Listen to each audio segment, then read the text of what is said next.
आज वो तय कर दे, आज वो कर दे हमारा यहाँ तक है, सो दैट कल वो यहाँ पर आकर के इसका घर न तोड़े, इसका घर न तोड़े, बाउंड्री बुला लेते, वेयर फेंसिंग कर ले, जहाँ पर हो, जहाँ पर एक तो। सिस्टम हो वो सिस्टम बता दें, हम देखेंगे। अगर वो लीगल सिस्टम है तो हम प्रोटेस्ट नहीं करेंगे, अगर लीगल नहीं है तो हम प्रोटेस्ट करेंगे और बनने नहीं देंगे।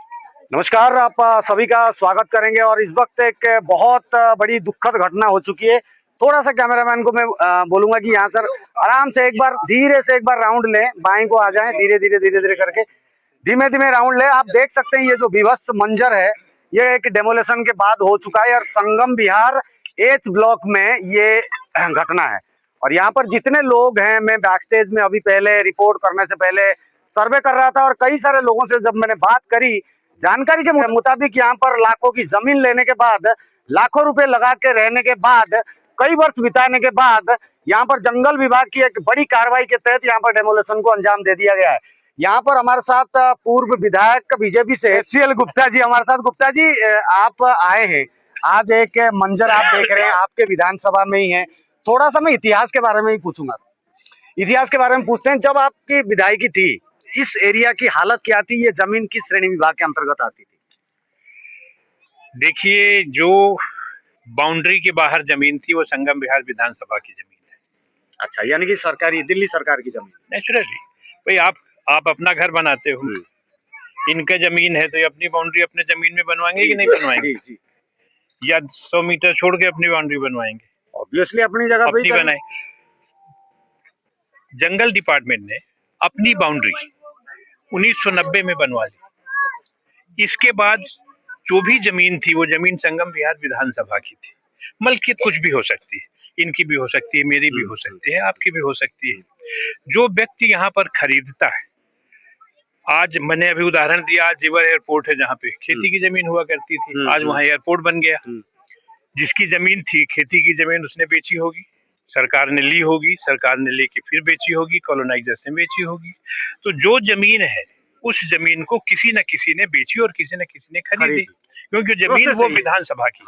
उस पे मैं नहीं आऊंगा, पर जंगल डिपार्टमेंट अगर उन्होंने 1990 में बाउंड्री बनवाई थी, अपनी डिमार्केट करके बनवाई थी, फिर उनके पास कोई अधिकार नहीं है कि वो आम जनता का घर तोड़े।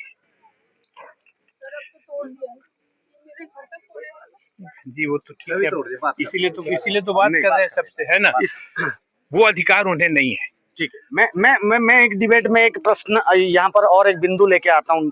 देखिए, जब प्रशासन में आप भी थे, आप एक विधायक थे, तो आप जानते हैं MCD से लेके तमाम प्रकार के विभाग होते। BSS की लाइट यानी कि एक सरकारी तंत्र के द्वारा परिचालित एक व्यवस्था जब यहाँ पर आ जाती है और वहाँ पर सर्वे भी होता है और बीट वालों का गश्त डेली लगातार लगाते हैं वो लोग, जंगल विभाग वालों का गश्त लगता है, DDA वालों का भी आना जाना रहता है, खबर और गुप्तचर विभाग से भी खबर पहुंचती है कि कहां पर क्या कुछ कंस्ट्रक्शन होता है। क्या सर, बीच में जब ये लोग जमीन खरीदे या जब डेवलपमेंट कर रहे थे, क्या उस पर अगर स्टे लगाया जाता, रोका जाता, विभाग तंत्र सब आ जाते, भाई तुम अवैध बस रहे हो, यहाँ पर मत बसो, तो इनका नुकसान नहीं होता? बिल्कुल सही बात आप कह रहे हैं। ये उसी समय रोकना चाहिए और ये वो जिम्मेदारी उस समय थानेदार से लेके विधायक तक की है, दिल्ली सरकार के हर नुमाइंदे की है, चाहे वो MLA हो, चाहे वो काउंसलर हो, चाहे वो DDA के ऑफिसर्स हो, चाहे वो कारपोरेशन के ऑफिसर्स हो, चाहे वो थाने के हो। ये सबकी मिलीजुली जिम्मेदारी थी कि जिस समय यह जमीन में कोई कार्य हो रहा था तो उस कार्य को परमिशन होता है। भाई, आज काम आप DDA की जमीन में घर बना रहे हैं तो परमिशन लेते हो नहीं लेते हो? कंप्लीशन सर्टिफिकेट लेते हो नहीं लेते हो? बगैर लिए होगा ही नहीं। हाँ, तो वहां पर तो उन्होंने दे दिया, यहाँ पर क्यों नहीं लिया? अभी बहन जी बता रही थी कि वहां पर आते हैं, लेंटर के पैसे ले जाते हैं। एग्जैक्टली। लेंटर के पैसे ले जाते हैं, तो एक तो पैसा देना भी गलत है, पर गरीब आदमी क्या करे ये बताओ? जिसके पास रहने की जगह नहीं है वो अपना 5,000 10,000 रुपए दे के अपना घर बनाता है।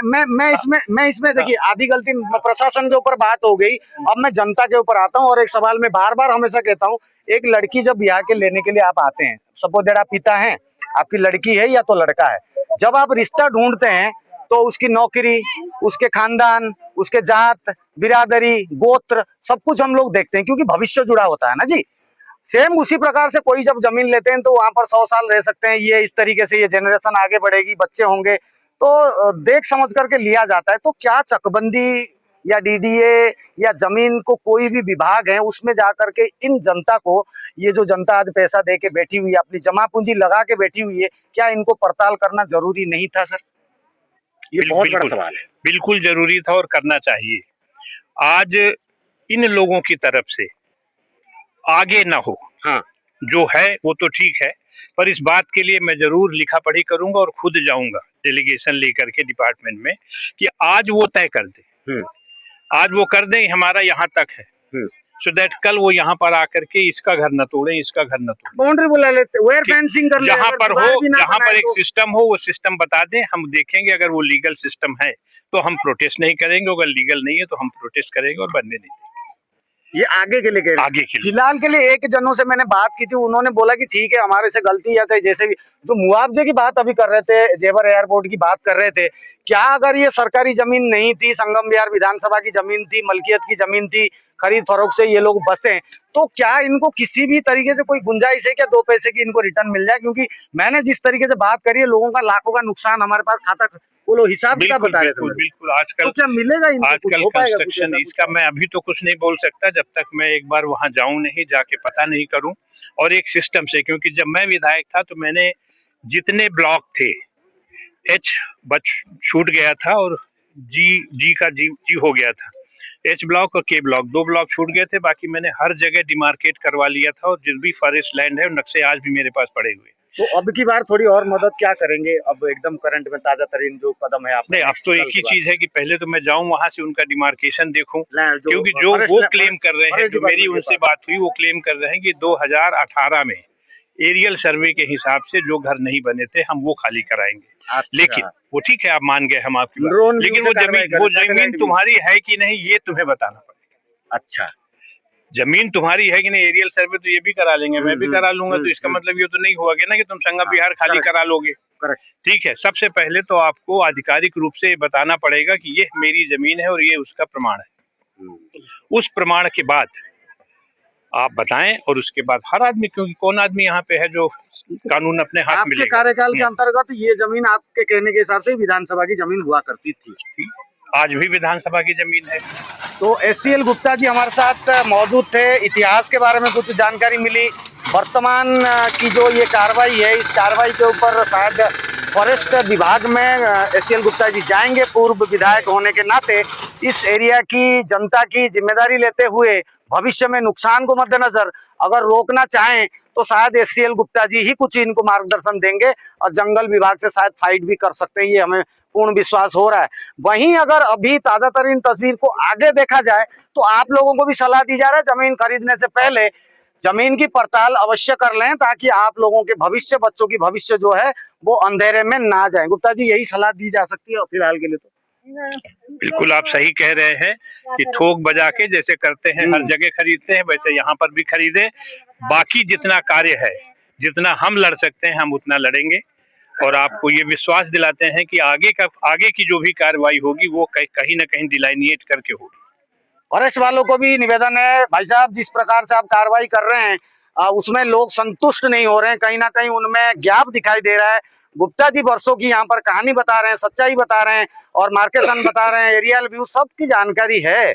आप किस तर्ज पर इस डेमोलेशन को किए हुए हैं, शायद गुप्ता जी 2-3 दिन के बाद आपके पास पहुंच जाए, या हो सकता है कल पहुंच जाए। आपका भी बहुत बहुत धन्यवाद जनता का साथ देने के लिए, और जनता को भी हमारी चैनल की ओर से यही विनती है कि भाई आप लोग जमीन खरीदें, अपना भविष्य को दांव पे मत रखकर जमीन खरीदें। आप लोग जमीन की पड़ताल करें, उसके बाद जमीन जरूर खरीदें। फिलहाल के लिए जुड़े रहिए, बहुत बहुत धन्यवाद। जय हिंद, वंदे मातरम।